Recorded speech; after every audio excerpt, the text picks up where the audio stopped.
Well, good morning. I'm glad we have this opportunity to assemble, albeit not in our traditional way, but assembling in small groups, assembling in our homes. And I know this is not the ideal for anyone. I know this is not the way that we would prefer to have things done. We're making sacrifices in our current distress, but I'm so grateful that you're taking the time to worship God in our certain ways, that you are taking time to still ponder the good things of the Lord, and that you're taking the time to continue to observe whatever we can of our traditional worship services. I wanted to prepare this video. It's just a few minutes of thoughts to kind of get our minds ready for the Lord's Supper, to get us ready to commune with the Lord and to commune with one another. One of my favorite passages in the Bible is actually very close to what we've been studying in the So That You May Know series. We've been following along. We're in the midst of the book of Kings. And one of my favorite characters in the entire Bible is King Josiah. King Josiah is a king of Judah who comes onto the scene in a really dark time in Judah's history. They've just suffered under the reign of King Manasseh, who's the king of Judah for 55 years. And Manasseh was a terrible king. He was an idolater. He was a diviner. He was a sorcerer. He sacrificed his children to idols. He was a horrible, horrible king. And he led Israel and Judah into terrible, terrible destruction. Israel at this point has already been taken away into captivity, and so the few faithful people in Israel would be looking to Judah for spiritual leadership. And unfortunately, Manasseh just leads them down terrible roads. So horrible is the sins of Manasseh, and so terrible are the sins that he leads Judah into doing, that God says that's why Judah is going to end up being taken into captivity. That's the straw that breaks the camel's back. That's ultimately what leads to the exile into Babylon, is this terrible period of time. And so Manasseh finally dies after 55 years of horrible reigning. His son Ammon just lives for 2 years and reigns after. And then we come to King Josiah. And King Josiah comes to the throne at a very young age. And can you imagine the pressures that he would face, the difficulties that he would face in trying to lead Judah and the remnants of Israel in faithful worship? But he has a heart for God. He loves God. He loves the word of the Lord, and he ends up leading this incredible restoration effort. Idols are cast out, temples are torn down, the high places are destroyed. He even goes into the ruins of Israel and destroys all of their idols. They've already been taken away, but he's so zealous for the Lord that he even goes and destroys the idols of Jeroboam that for hundreds of years had been leading Israel into sin. And so Josiah is a faithful, righteous king. He wants his people to do the right thing. And so one of the things that he reminds them of and helps them to do is found in 2 Kings chapter 23. And in verse 21, if you want to follow along, 2 Kings 23 and verse 21, it says, "The king commanded all the people, saying, 'Celebrate the Passover to the Lord your God, as it is written in this book of the covenant.' Surely such a Passover had not been celebrated from the days of the judges who judged Israel, nor in all the days of the kings of Israel and of the kings of Judah.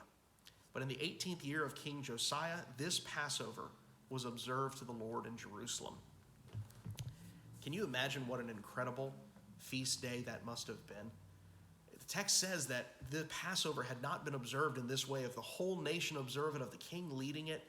It hadn't been observed since the days of the judges. That's hundreds of years prior to this. So for centuries, the Passover has laid neglected. Now, I'm sure there were faithful Israelites that were keeping that. And can you imagine how wonderful it was for those who had been keeping it? Can you imagine those who had been in their little homes, being isolated, being lonely amongst a nation of idols? In their distress, they were still taking the Passover.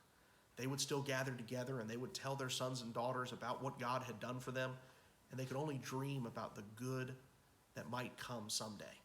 About a Passover that maybe one day would be what it was always supposed to be, the entire nation of Israel and Judah celebrating together. Can you imagine how wonderful that Passover must have been? I picture tears of joy. I picture praise to God. I picture people just feeling as if a weight had been lifted off their chest. I think the first time we take communion is going to be similar to that. After 6 weeks, hopefully it's only 6 weeks, hopefully it's just a couple more weeks until we get to assemble again.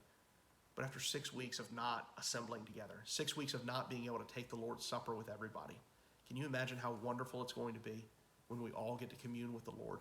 Because ultimately, that's what we're reminded of, is that the Lord's Supper is just like the Passover. It's not a ritual. It's not this magical act that does different things. It's a communion with God and with one another. The Passover was a reminder to Israel of the good things that God had done for them. It was a reminder of how he had led them boldly and courageously out of Egypt into freedom through him. The Lord's Supper is the reminder of the same thing for us. The Lord's Supper is a reminder that God, with his mighty hand, has led us out of the captivity of sin, and he has led us into freedom through his Son, Jesus. And we take the communion to remember that. And we take the communion to be reminded of the bonds that draw us together. Passover was designed to remind Israel of their national heritage, of their link as a nation of God's chosen people. And the Lord's Supper does the same thing for us. It reminds us of the tie that binds us together in the blood of Jesus Christ. It reminds us of the brotherhood that gives us all meaning. And so I'm excited for us to have a Lord's Supper like Josiah had a Passover in his reign. That we're going to have a time that after a long time of not being able to have it, a long time of piecemeal efforts, a long time of doing the best we can in a difficult situation, we're going to have a Lord's Supper that's going to be incredible. And so as you partake of the Lord's Supper this morning in whatever fashion you can, remember this is just a shadow of the good that we're going to be able to come. And ultimately, that the Lord's Supper in general is a shadow of the good things to come. Whereas much as the Lord's Supper is a huge blessing for us, it's a reminder for us, it's an encouragement for us, that the Lord's Supper we take here on earth is but a shadow of the feast that we will have in the days of heaven. It's just a small, pale comparison to the glory of when we sit down at the table with Jesus at the head, and he breaks the bread and he pours the fruit of the cup, and we eat the true Lord's Supper with him in heaven. What a glorious day that's going to be. And so as you partake of these things, remember that this is just a shadow of the good things to come. Just like those people in the days of Manasseh's reign, we have a beauty thing to look forward to. We have a great communion that will someday be ours. I encourage these things to you. I pray that you are able to focus your mind, that we think on these things, and that we partake of the Lord's Supper in a way that is pleasing to God. Thank you so much.